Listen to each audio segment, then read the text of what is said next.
My parents handed my sister a $100,000 wedding gift like it was nothing, then looked me straight in the eye and said, "You don't deserve any help."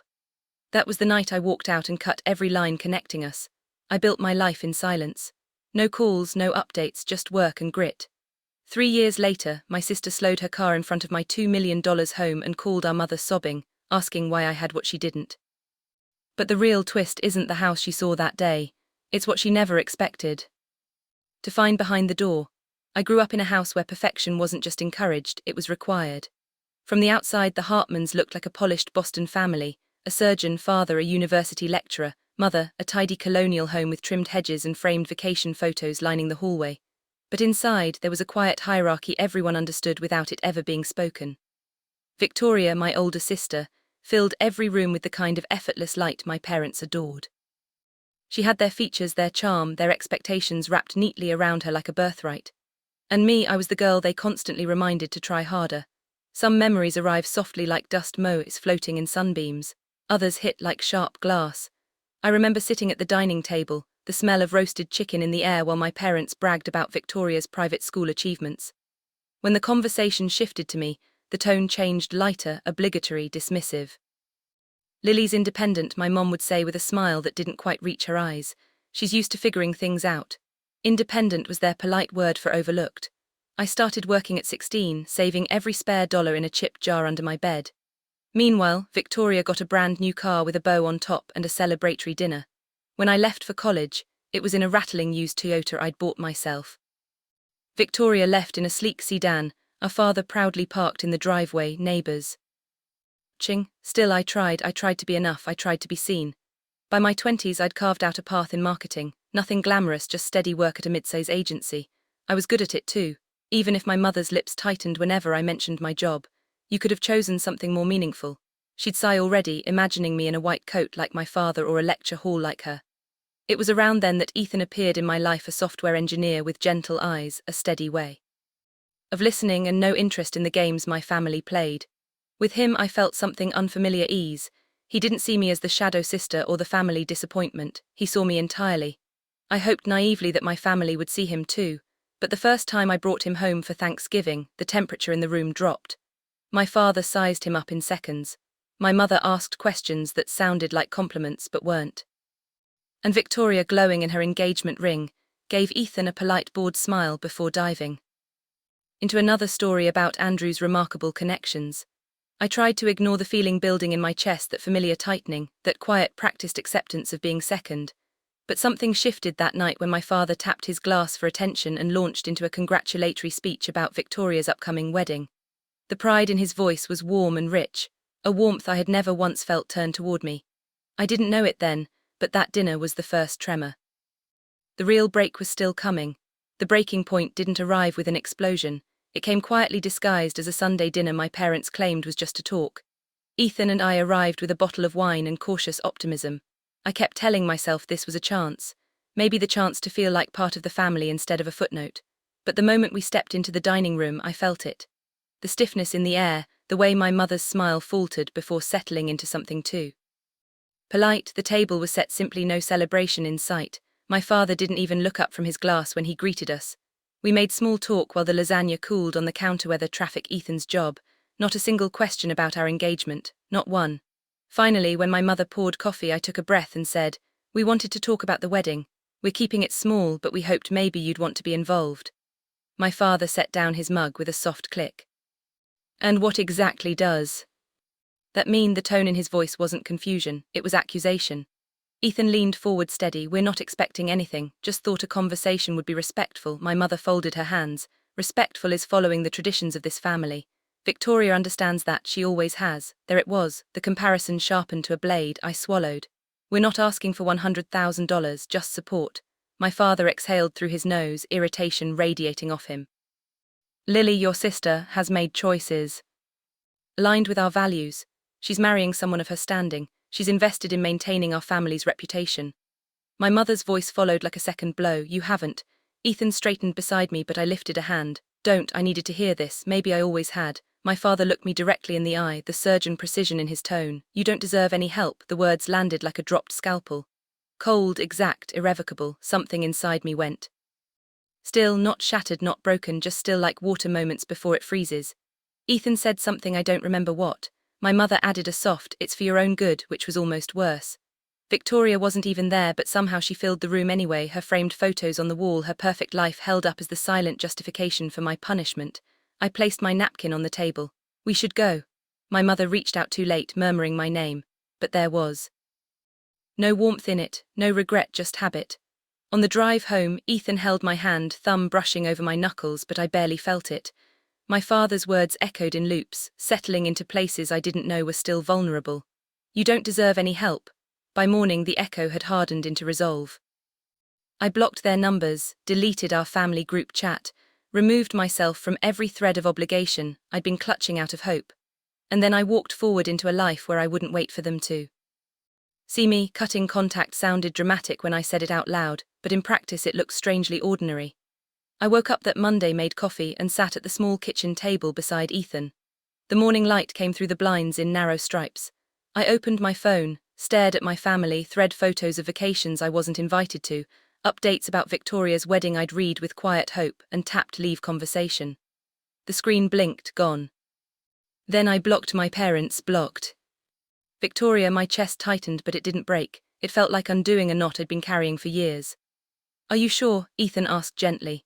No, I admitted, but I know I can't keep living like that, and so I didn't. Instead, I threw myself into work. My agency was understaffed and overworked, perfect for someone desperate to stay busy. I pitched new ideas, took on more clients, and discovered I wasn't just good at marketing, I was exceptional. I understood people. I understood stories. And clients noticed.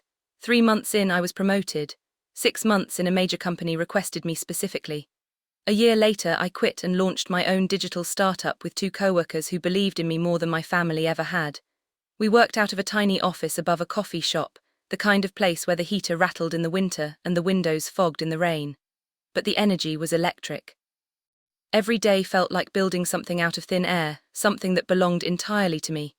Ethan was there through it all, showing up with takeout, late-night pep talks, or a quiet hug when the pressure felt crushing. He never resented my ambition, he fueled it. By the 2nd year, our client list had tripled. We weren't just surviving, we were thriving. Investors started reaching out. I'd stare at their emails and think about my father's voice telling me what I didn't deserve. Funny how success sounds different when you earn it in silence.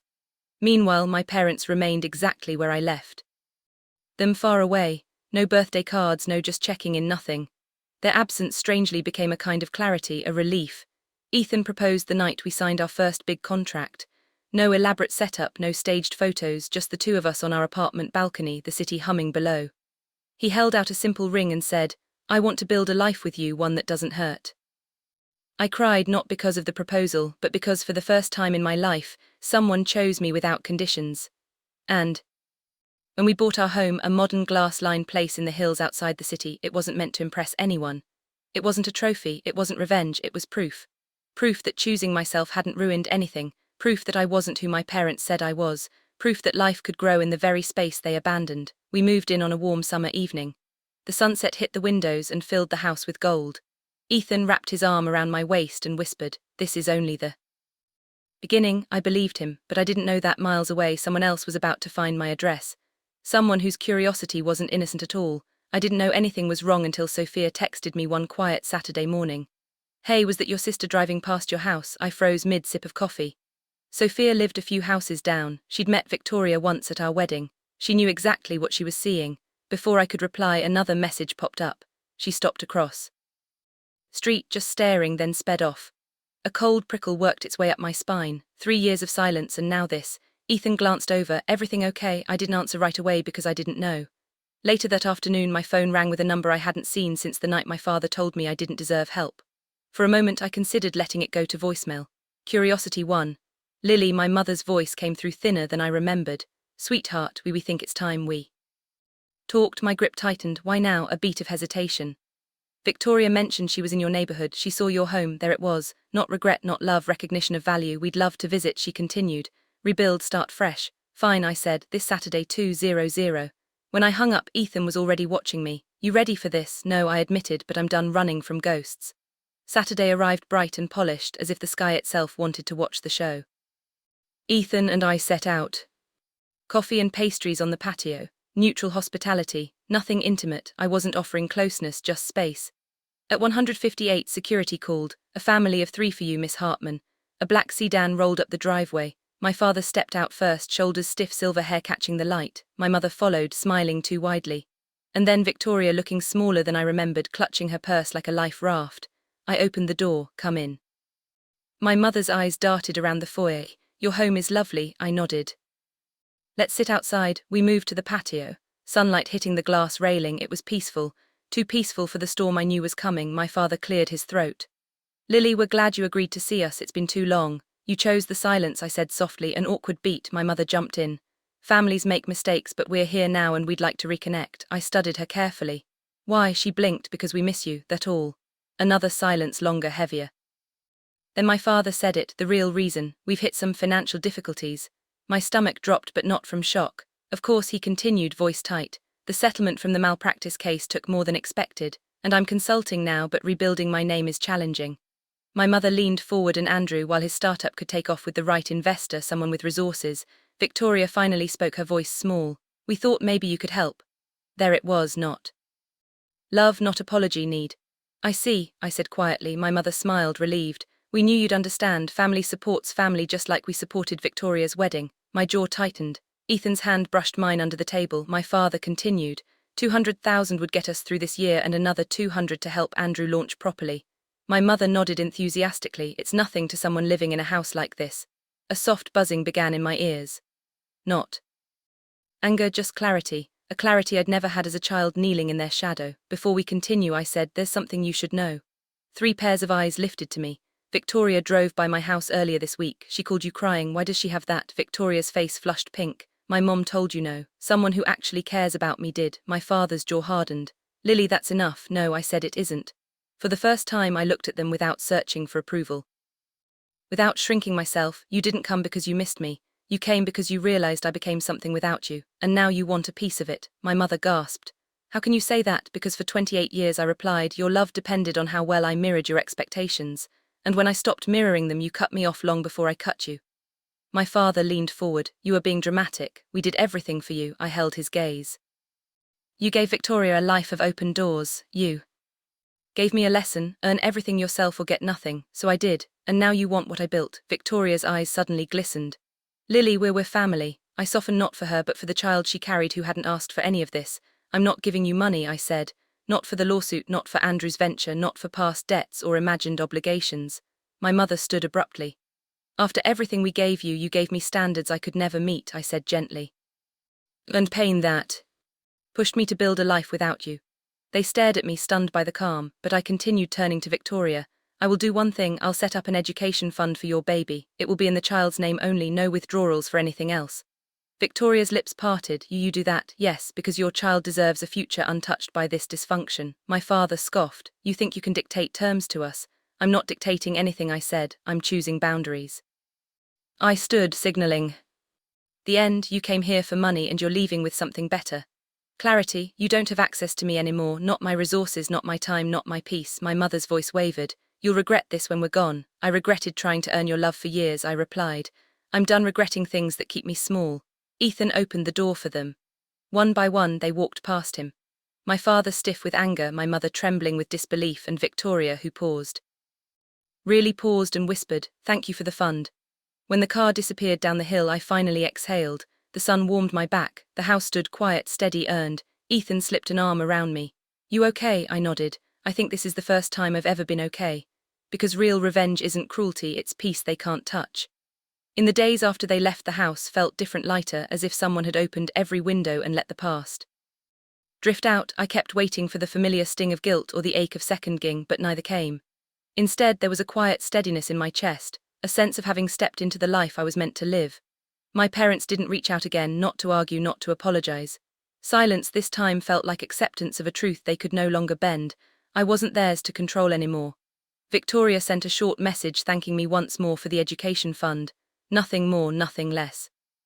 It was the first time she'd spoken to me without superiority in her voice. Work continued to grow. Our startup signed another major contract, and Ethan and I found ourselves settling into routines that didn't carry old wounds. Sometimes on quiet mornings I'd sip coffee on the patio and look at the hills beyond our home, thinking about how close I'd come to shrinking my life to fit their vision. Instead, I built something bigger, something mine. And the peace that came with it was the kind no one could take away. I've learned that family isn't defined by blood, wealth, or expectations. It's defined by who shows up with love that doesn't need to be earned. If my story hits something inside you, share your thoughts below. And if you've ever had to rebuild your life from the ground up, you're not alone here. Subscribe, like, and stay with me for the next story. T. Before I continue the story, tell me first, where did you hear this from? Write it in the comments, because what happens next, most people won't believe. There's always another truth waiting to be